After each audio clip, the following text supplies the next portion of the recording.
Thought I'd given up, did ya? But being a more kind and courteous critic than others, despite bashing them into the ground, I figured I should give them my advice. Quit your day job. I feel like I owe AJR and their fans a bit of an apology for that last review. Yeah, I got a bit of a backlash for it. It's easily my most disliked video, until the Japanese far-right decided to choose war against me for talking about their flag.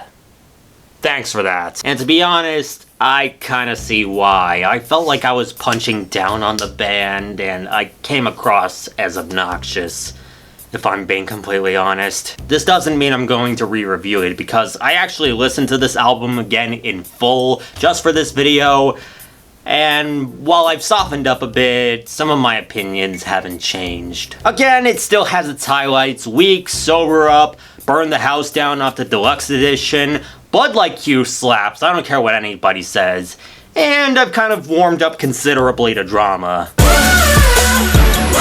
Yes, even with that. I won't say every song off of this album is insufferable, but when it sucks, oh god does it suck. 330 is still a disjointed flop of a social commentary that makes philanthropy a joke and has some of the most ear-grating horns I've ever heard in any song like this. No Grass Today is just dumb, pointless, mind-numbing, grammatically incorrect, and did I mention dumb because oh god is it dumb? And I still wake up every day hoping that I'm Not Famous was just a cherry coke-induced fever dream. I prefer Orange Cream anyways. Do I think it's the worst album of the last decade? Honestly, no. I can't even say it's the worst of that particular year, especially considering we got... Baby, I wanna be your man. You got puns, I got Asperger's. Yeah, those are way worse. Because in spite of the faults of this record, I did see a bit of potential in this band. Like I said, the record that came before this, Living Rooms, really wasn't that bad. Yeah, it hasn't aged well in certain areas. But they could still create the occasional bop, like Infinity, Growing Old on Bleecker Street, I'm Ready, and especially Pitchfork Kids, which I still say is the best song that they've done to date. And honestly, I'm just holding out hope that they could make something as entertaining as that record, just something I could enjoy. All of this is to say, I don't want to hate AJR anymore. I know that might seem crazy, but honestly, even the other music critics are kind of tired of bashing on AJR, and honestly, I don't blame them. The AJR hate train has kind of gotten a bit much. But instead of leaving them be and letting them do their own thing, I wanted them to prove themselves to me. And sure enough, I got exactly what I wanted with OK Orchestra. But first I need to talk about why Neotheater is worse. I know this is going to go against the point that I'm trying to make, but this came out before OK Orchestra, so I might as well get it out of the way right now. Besides, I got another opportunity when Austin falls unconscious again. Wait a minute, is this recording? So yeah, Neotheater was released on April 26, 2019, and much like the last record, it was welcomed with wide open arms. Yeah, and some people, including ARTV, went as far to say that it is worse than The Click. It makes me want to die. I ended up listening to this back when it came out, and honestly, the experience was not good. I hated this record upon release, and yeah, I was a bit of a rageaholic. I was seriously wondering how these guys had a career after this. But that was 4 years ago, and I'd like to think that I've matured since then. Well, relatively speaking. So, where do I stand now? Do I think that this album is better or worse? Where does it improve? Where does it falter? How many more SpongeBob references can I cram into this video? Well, I might as well have a look at AJR's Neotheater and find out. Though I am gonna try and change up the format for this review, just to not kill myself, to differentiate myself from Rocked, and just so the copyright gods won't be mad at me this time. They're still gonna be mad at me, aren't they? Oh my god, there are positives? Okay, let's get the biggest positive with this record out of the way. No spoke step. This is the happiest day of my life! Yeah, I know that there are some people who like the spoke step and even sing along to it at live shows, but for the most part it was more shrill and obnoxious than outright genius. It's different, I'll give them that, but that doesn't automatically translate to good. So the lack of them at face value is a bit of an upside, but it will present a bit of a problem that I'll talk about at the very end of this review. I will also say that there are some points where the production is actually pretty tight. Next Up Forever is one example where I thought it was just going to be an absolute mess from the build-up, but then...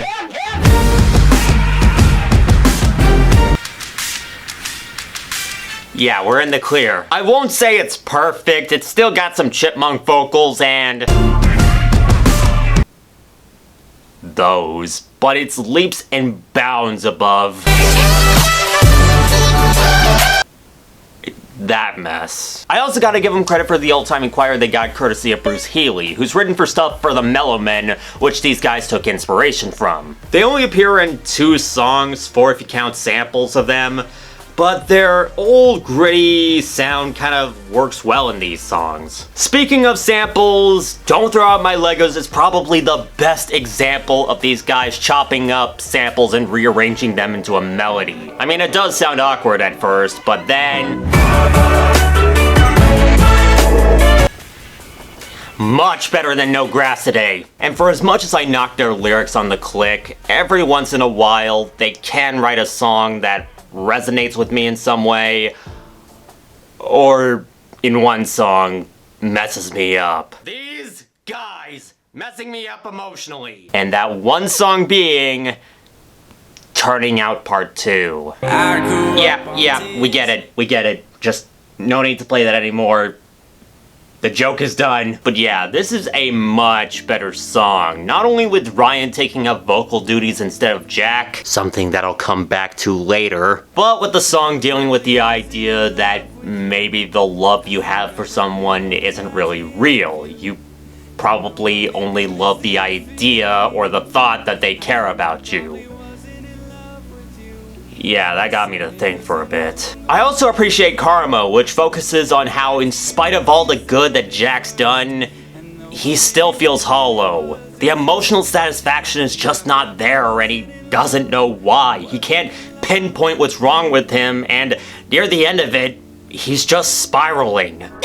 I've kind of experienced this feeling before. This feeling of knowing that there's something wrong with me, but being unable to pinpoint it, being unable to know what to do with it. It wasn't until I got medicated where I found some sort of a relief, but still, that period of not knowing what to do about my own mental health, it was kind of a lot. Best piece of advice I can give: cherish all the good moments you make for yourself, never take it for granted, and if you're still not sure how to feel, talk to somebody about it, maybe seek out a psychiatrist.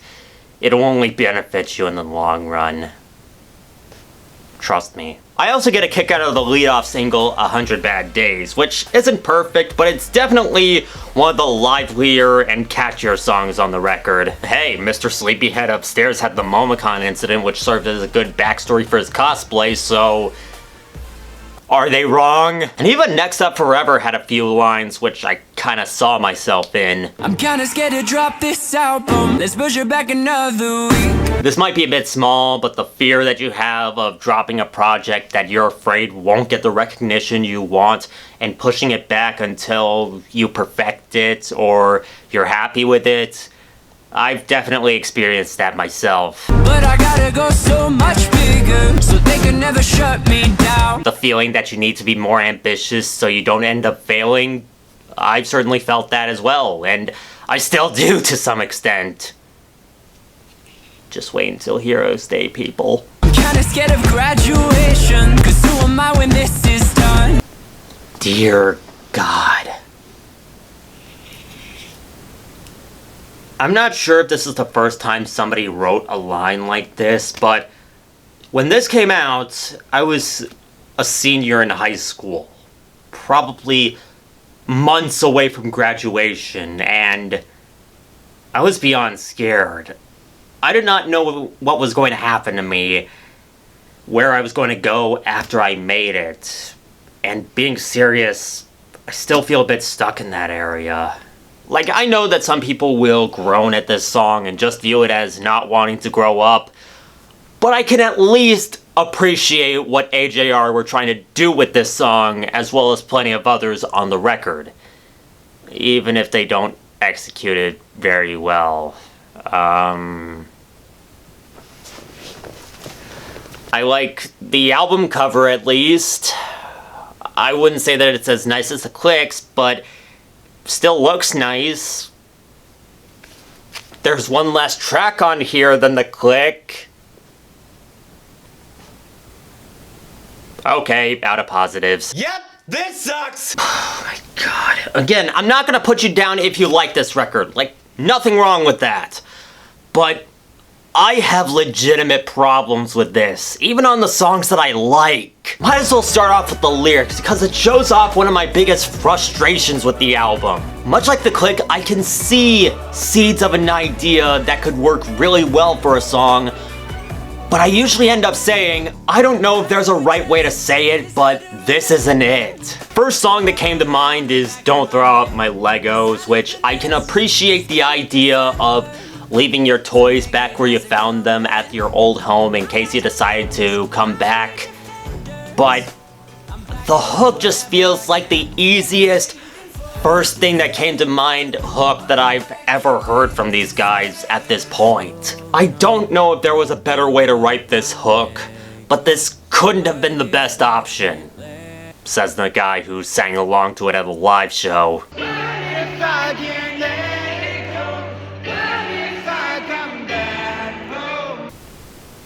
I have all the shame. And then there's the song Wow, I'm Not Crazy, which they talk about how society would tell them to be different, but realizing they could go too far in that direction. Not too bad of a topic to sing about. The problem?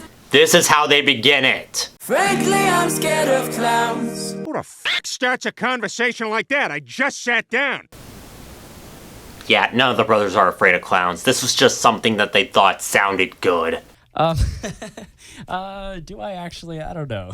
I don't know. I think that with that song, we were just kind of writing what sounded good, basically. They wanted to write something, and thus, something.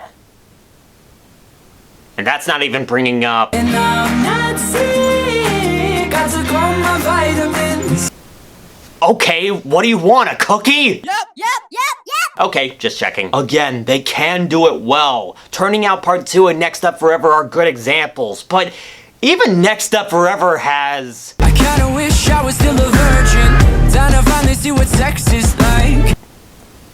Why would you write that? What were you thinking about when you were writing this? Why? And much like the click, there are songs which focus on a topic detailing their success and fame, but they barely engage with it. Like on the finale, which in spite of a nice little final hook saying all he ever wanted was to entertain the people who listen to this band, especially those in college, it could just be summed up as the fans wanted something great, we gave them hell, and now they want something more and we're exhausted. With the ending choir of the song meant to represent the fans congratulating them on their bit of success in a sort of unearned, self-congratulatory Evangelion finale sort of way, putting aside the end of Evangelion. And then there's one of the prominent lowlights of the album, Beats, which can just be summed up as AJR yelling, "Please buy herself!" ad nauseum to Beats by Dre.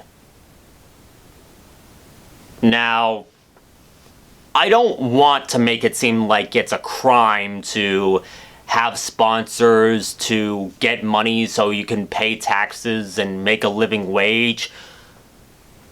But here it's almost like if I were to go on camera and just say, Hey, I got a Patreon open! Please throw money at my face so I can survive! I am super desperate! Though I'm not really joking about the Patreon. You could donate as little as $3 a month for early access and $5 a month for exclusive content, like me opening up a package my girlfriend got me. So if you want to financially help me, be sure to check out the link in the description below and in the pinned comment. Any bit helps. We now return you to our irregularly scheduled review, already in progress. Granted, here it's more like they've got their bit of success and are wondering if they should capitalize on it, But that's really about it. They don't really dive too deep into the problem and just keep on repeating the hook over and over and over again, making me want to throw a shoe at these guys' faces. Will you clam up?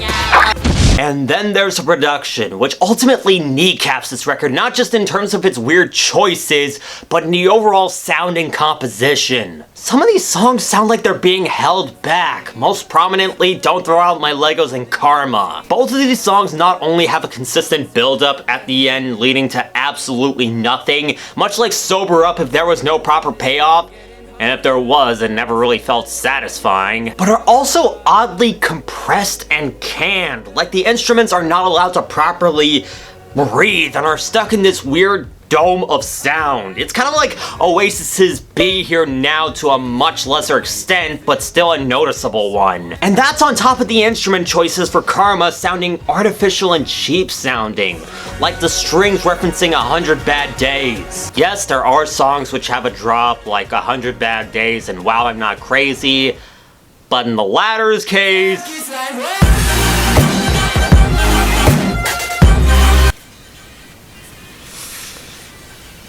oy vey. And then there's the entertainments here, which tries to go for a mix between loud and distracting and sit back and relax, man, and it just feels far more confused about what it's trying to be. And yes, I am well aware of the irony of me putting too much thought into a song about not overthinking things, but you know what? I don't care. I'm gonna overthink out of spite because this song feels like I'm at a party that I don't want to be a part of. And while we're on this track, yes, they are making weird production choices, and while it might not be as obnoxious as The Click, I still don't agree with a lot of them. On this track, for example, not only does it end with the yep that persists throughout Wow I'm Not Crazy, but it also has a chopped up piano sample that's pushed through the back, while an actual screeching cat persists in the opening part. Whose cat did you kidnap to record this? Or maybe it's somebody pretending to be a cat. I don't know, it's weird. Though to be fair, I do like the vocal warping representing the decay of your mind the more you think about stuff. And the verse about making your favorite song your alarm and hating hearing it every morning, I freely admit that I am kind of guilty of that. You thought that this was exclusive to the videos? No, I went all out with this. There's also these weird glitchy textures on Karma, which made me think that the track was kind of broken. Turning Out Part 2, which, after the second hook, decides to give us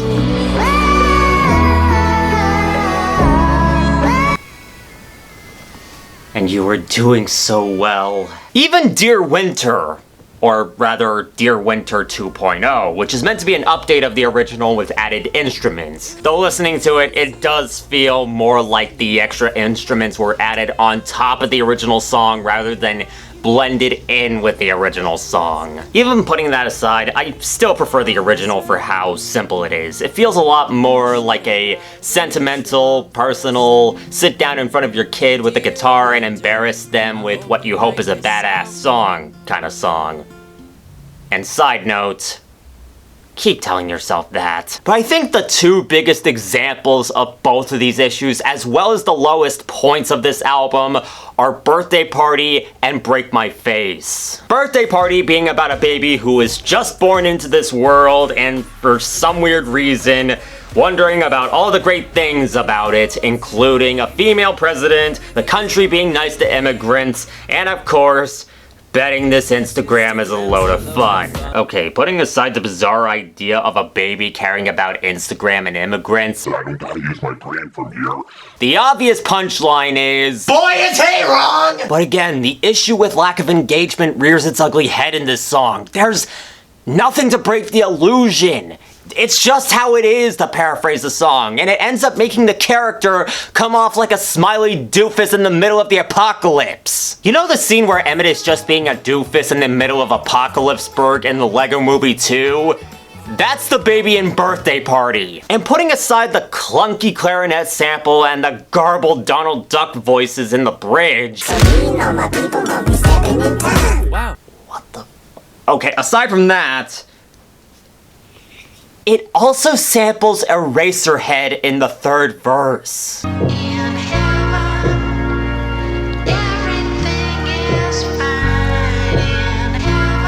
And even removing the fact that it adds to the detachment of this song, I also find it strange that they would sample Eraserhead. You know, a film that explores the fear of being a father, not being prepared to have a child and hating what you ended up creating. And let's not forget that the lady in the radiator that they were sampling from is a symbol of infertility and death, or a means of the main character escaping the torment from said deformed baby. I know I'm overthinking it, but if we're going to extend the meaning of this sample, then it's probably safe to say that this baby's single minute of being alive will also be its last. And then there's what I view to be the worst song on the album, Break My Face. Basically taking the what doesn't kill you makes you more interesting approach of 100 Bad Days, flipping it to What doesn't kill you makes you ugly. And somehow making it just as snarky and punchable as, well, I'm Not Famous. I mean, you look at these verses and tell me they don't come across like the band's bitterness towards the backlash. Life gives you lemons, at least it gave you something. I know Spectrum Pulse already made the reference, but Make life take the lemons back. Get mad! I don't want your damn lemons! What am I supposed to do with these? I know this isn't their intention, but that doesn't change how smug or obnoxious this sounds. And yeah, the production's insufferable as well. I will be fair and say that it's one of the more lively songs, and it has a better payoff in its construction, but that doesn't distract from the warped horns that cover an admittedly decent bass line, invoking pretty bad 330 flashbacks. Horrible vocal layering. So if I break my face, On top of the stiff robotic singing, so if I break my face and I don't look, you see what I mean? And if that wasn't bad enough, we have more shrill falsettos from these guys, accompanied by harmonizing flies.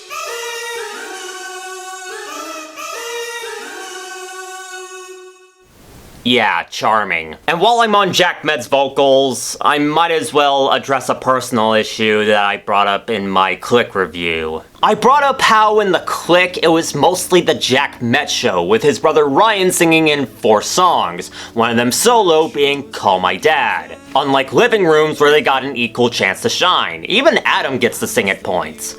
Well, that issue is back in Neotheater, except it's somehow worse. Remember when I brought up Ryan taking the spotlight and turning out part 2? That's the only time he gets to sing on this record.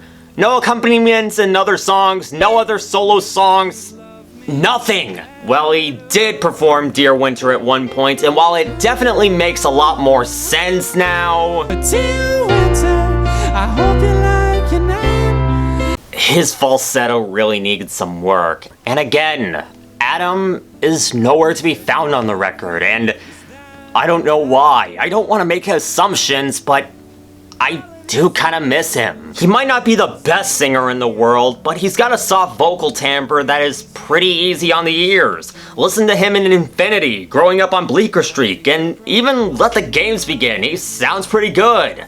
I don't know why this is the way it is. I don't know how it happened. I don't want to make assumptions, like I said, but it was just something that I felt was worth bringing up.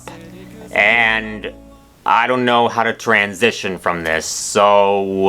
Okay, before I wrap things up, I might as well just get the best and worst songs out of the way. Best songs are easily Turning Out Part 2, 100 Bad Days, and it was really hard for me to pick a third best song, but I guess I'm gonna have to go with Next Up Forever because it was the most relatable. Worst songs are easily Beats, Birthday Party, and Break My Face. Yeah, they all begin with the letter B, ain't that funny? And with all that said, let's wrap it up! So in case it wasn't obvious, I don't like this record. The lyrics are either juvenile or detached, which frustrates me because I can see what they were going for in some of these songs, but they either botch the execution or the production prevents it from being fully enjoyable. Jack Met's vocals are still problematic on top of him taking over more and more of the songs, and they are still making production choices that I cannot agree with. But I think my biggest problem with this album, at least from a listening perspective, it feels like a lot of the songs are just holding back something. Most of the songs don't have enough life or punch to them. A lot of the instrumentation sounds artificial or is just smothered in a slurry, and some of the songs don't build up to anything, and when they do, it's an absolute mess. I can see good ideas in here, I really can, and I can understand why people would enjoy this. Hell, I enjoy a few songs off of this. But it not only makes so many bad decisions that make it worse than it should be, it doesn't really commit itself to being far more impactful than it really should be. So I might as well circle back to the question that I asked at the beginning. Do I think this album is worse than The Click? Honestly, from a listening experience, yeah. But I don't really find this an enraging sort of bad, it's just more, whatever. I mean, don't get me wrong, The Click does have its own issues. In fact, there are points where I could say that it's more insufferable than The Click.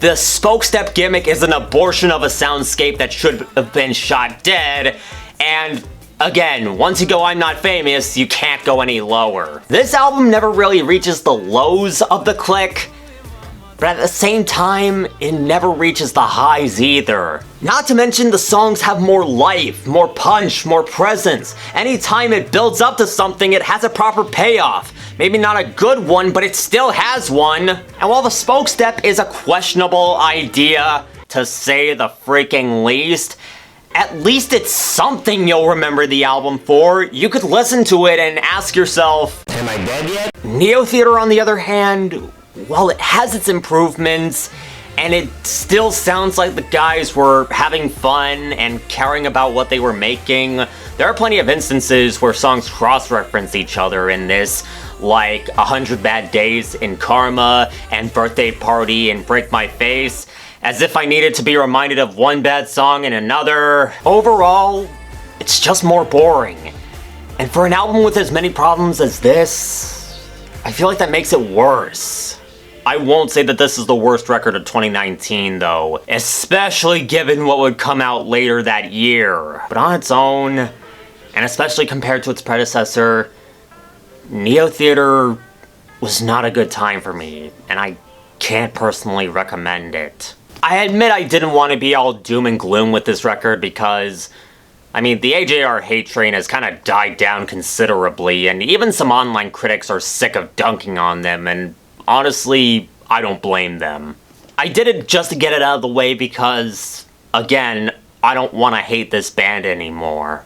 I can see they have some appeal, especially within my own inner circle. Like I said in my original review, my mom loves this band, absolutely loves them. I can see the appeal of them. I can see that they have some sort of talent. I can see them giving it their all. I just want them to prove themselves to me. But like I said, they would do just that with their next album, OK Orchestra. But I think I'm gonna save this for a later time. You know, when he's knocked out again. I should probably wake him up. Finally, it's over! Hey guys, thanks for waiting. I promise I'll get to Troublemaker soon. But until then, be sure to like, comment, and subscribe. Support me on Patreon and check out my other social media for more ASLB. Have a great life, stay miraculous, and see ya. What are you looking at, you cardboard parasite?